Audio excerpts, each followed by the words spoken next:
Pada prinsipnya, kriptografi itu memiliki 4 komponen utama, yaitu plain text. Nah, kalau plain text itu pesan yang dapat dibaca. Nah, jadi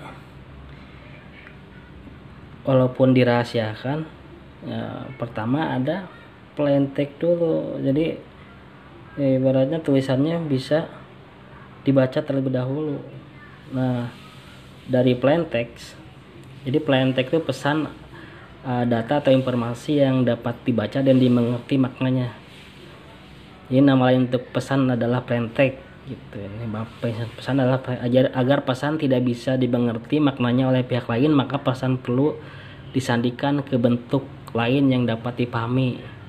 Bentuk yang tersandi disebut ciphertext gitu. Nah, yang kedua adalah ciphertext, yaitu pesan yang acak yang tidak dapat dibaca gitu. Nah, kemudian ada key, yaitu kunci untuk melakukan teknik kriptografi. Nah, jadi ketika kita akan membuat suatu pesan kriptografi atau seni kriptografi, berarti kita harus tahu tekniknya terlebih dahulu, bagaimana membuatnya, bagaimana ibaratnya sandinya nantinya. Jadi kemudian nanti yang si penerima harus tahu juga. Jadi nggak kita sendiri, jadi si pengirim dan penerima ya harus tahu. Jadi di sini untuk pengirim itu biasanya sebut entitas yang mengirim pesan kepada entitas lain. Jadi penerima adalah entitas yang mengirim pesan. Jadi kalau untuk penerima itu bisa orang atau komputer atau kartu kredit dan sebagainya penerima. Nah, kemudian ada algoritma, yaitu metode untuk melakukan enkripsi dan deskripsi. Tadi kan udah jelaskan, jadi ada algoritmanya juga. Jadi algoritma dalam membuat kriptografi. Nah, kemudian di sini kita akan ke enkripsi dan deskripsi.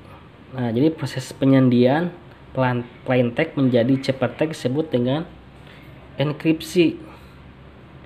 Nah, sedangkan proses mengembalikan ciphertext menjadi plain text, nah, dinamakan dengan deskripsi gitu. Sekali lagi nih, takutnya ada yang masih bingung. Jadi di sini kan ada enkripsi dan deskripsi. Nah, jadi enkripsi dan deskripsi itu proses menyandikan plain text menjadi ciphertext gitu. Sedangkan proses pengembalikan ciphertext menjadi plain text semula dinamakan dekripsi. Nah, kan awalnya kan pesan itu harus plain text bisa dibaca. Nah, supaya pesan itu bisa dibaca, jadi dilakukanlah yang namanya deskripsi gitu.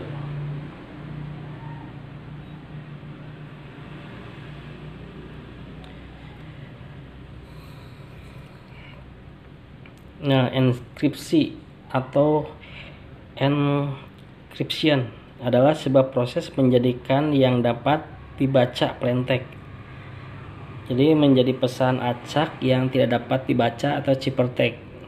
Nah, di sini ada contoh enkripsi digunakan oleh Julius Caesar, yaitu dengan menggantikan masing-masing huruf dengan 3 huruf. Nah, selanjutnya disebut juga additive substitution. Nah, di sini misalkan plain text-nya rumah, ciphertext-nya jadi XASJN gitu. Plain text itu tulisan yang bisa dibaca ya, ciphertext-nya atau tulisan yang sandinya yang nggak bisa dibaca. Misalkan di sini plain text-nya motor, nah ciphertext-nya suju X. Misalkan plain text-nya kompor, nah ciphertext-nya nanti kuspux gitu. Nah, nanti yang kuspuk ini supaya bisa dibaca menggunakan deskripsi gitu. Nah, ini ada deskripsinya. Jadi deskripsi itu merupakan proses kebalikan dari enkripsi, di mana proses ini akan mengubah ciphertext menjadi plain text dengan menggunakan algoritma pembalikan. Jadi kayak yang sama. Nah, jadi ketika kita mau menjadikan sebuah deskripsi ya sama-sama harus memahami teknik algoritmanya. Jadi harus tahu kunci bagaimana membuat ciphertext itu menjadi plain text. Nah ini kan yang tadi, misalkan ciphertext yang XASJN akan jadi rumah kan plain text-nya. Kemudian Suzuki kan jadi Suju X kan jadi plain text-nya motor, jadi dirubah lagi gitu. Jadi kan ini kalau deskripsi itu berarti orang yang menerima pesan. Nah kalau tadi di sini kalau enkripsi orang yang mengirim pesan. Jadi setelah dikirim, nah nanti orang yang menerima itu melakukan dekripsi itu supaya pesannya bisa dibaca. Nah di sini ada contoh kriptografi. Misalkan di sini data asal rumah. Nah, jadi kuncinya ada 7.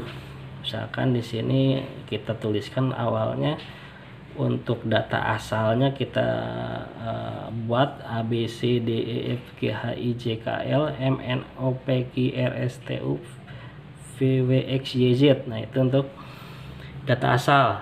Nah kemudian kita tuliskanlah rumah gitu ya dalam ini plain text-nya rumah. Nah kemudian selanjutnya kita membuat untuk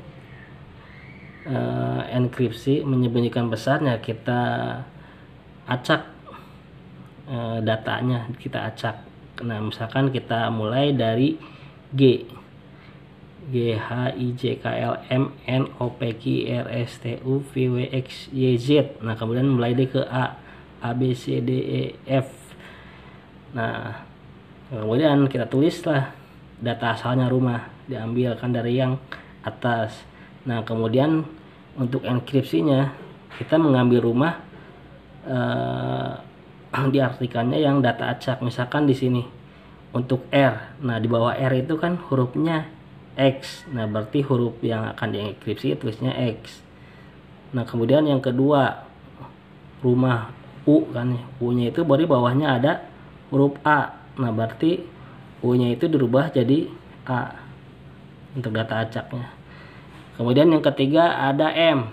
Nah kemudian yang untuk data acaknya itu di bawahnya ada huruf S. Nah tuliskanlah jadi data acaknya S. Nah kemudian selanjutnya ada huruf A. Huruf A itu yang data asalnya ya. Nah kemudian di bawahnya ada data acaknya G. Itu rumah kan XASG. Nah kemudian yang terakhir ada huruf H. Nah di bawah huruf H itu berarti N. Nah di acaknya berarti datanya jadi N. Itu jadi plain text-nya seperti itu.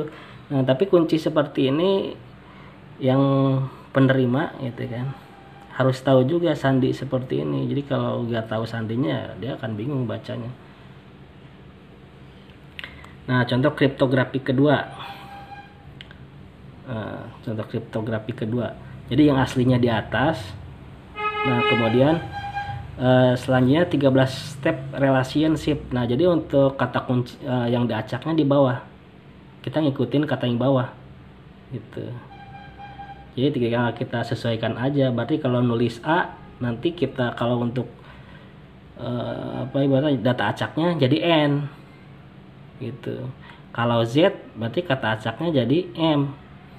Kalau N data aslinya, data acaknya Z. Jadi seperti itu, nanti tinggal mencari jawabannya gitu ya. Mudah-mudahan bisa dipahami lah.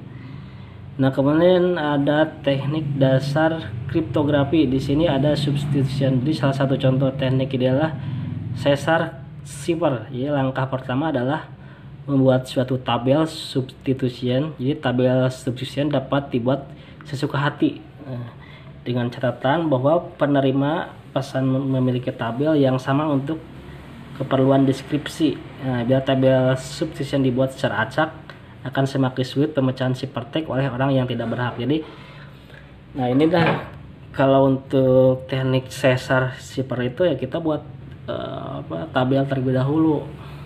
Tabel yang data aslinya misalkan urutan ABCD-nya berurutan, atau misalkan pakai angka aja bisa. Misalkan dari angka 0 1 2 3 4 sampai angka 9 bisa, tergantung kita mau misalkan dari 0 sampai 9. Nah dari misalkan data acaknya mulainya dari angka 7 bisa gitu. Jadi untuk menyandikan, jadi bebas, yang penting pihak yang menerima yang deskripsi itu tahu. Nah, misalkan di sini ada pesan ini adalah kata sandi yang benar. Nah, berarti kalau ini ya kita lihat aja posisi angka I di mana. Nah, di atas kan, lihat aja di atas. Yang baris yang PI. Yang PI kan. Yang PI. Nah, kemudian untuk yang hasil enkripsinya lihat di CI. Nah, yang atas ini jadi LKL. Nah, LKL itu berarti berdasarkan sandi, itu berdasarkan kode ya kan. Lihat aja pertama kan hurufnya A ya kan, yang PI. Nah, kemudian yang CI nya D itu, jadi A itu dirubah kalau disandikan jadi huruf D atau huruf Y kan, yang terakhir itu disandikan jadi huruf A gitu ya. Mudah-mudahan lah lebih mudah kan dipahami. Nah, kemudian ada sistem blocking. Sistem enkripsi ini terkadang membagi plaintext menjadi beberapa blok yang terdiri dari beberapa karakter, kemudian dienkripsi secara independen. Nah, caranya jadi plaintext itu secara vertikal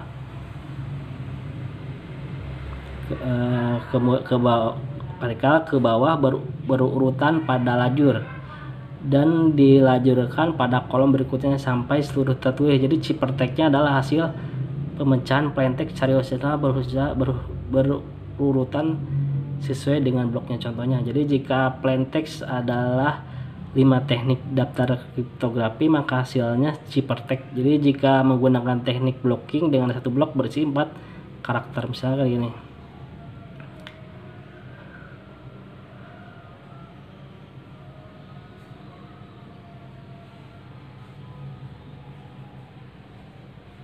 Nah, kemudian ada permutasi. Jadi salah satu teknik enkripsi yang terpenting adalah permutasi atau sering disebut dengan transposisi. Jadi teknik ini memindahkan atau merotasi karakter dengan aturan tertentu. Jadi prinsipnya adalah berlawan dengan teknik substitusi. Jadi dalam teknik substitusi, karakter pada posisi yang tetap tapi identitasnya yang diacak. Jadi pada teknik pemutasi, identitas karakternya tetap namun posisinya diacak gitu.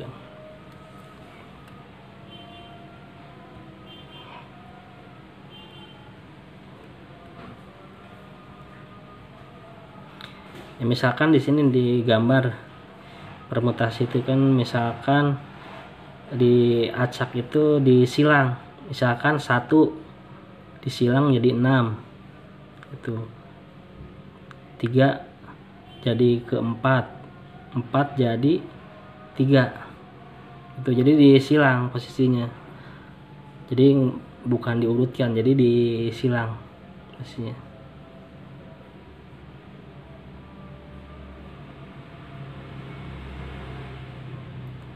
Nah, kemudian ekspansi. Jadi suatu metode sederhana mengacak pesan adalah dengan memelarkan pesan itu dengan aturan tertentu. Jadi salah satu contoh menggunakan tekniknya adalah dengan meletakkan huruf konsonan atau bilangan ganjil menjadi awal dari suatu kata di akhir kata itu dan menambahkan akhiran an. Jadi bila suatu kata bermula dengan huruf vokal atau bilangan genap ditambah dengan akhiran i. Ini proses enkripsi dengan cara ekspansi terhadap plaintext menjadi seperti ini nih, berikut ini. Misalkan di sini dasar dibalik jadi asar dan, jadi itu pengacakannya, teknik pengacakan.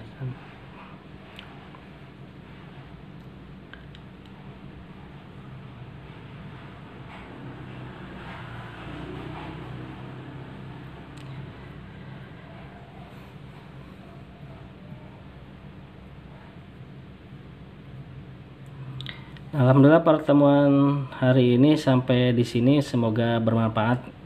Ya, kalaupun ada yang kurang, ada yang belum dijelaskan, ya lebih baik mencari lagi gitu ya, mencari sendiri gitu. Jadi jangan terpaku dari penjelasan dosen gitu. Jadi kita harus mencari lagi digali lagi gitu. Jadi tapi pada intinya kriptografi itu seni untuk menyembunyikan pesan gitu. Sampai di sini pertemuan hari ini, semoga bermanfaat dan semoga kita berada dalam lindungan Allah Subhanahu wa taala, dan mudah-mudahan minggu depan kita UTS bisa dipermudah ya, digampangkan dan mendapatkan hasil yang bagus itu sesuai apa yang kita harapkan. Ya, sampai di sini pertemuan hari ini.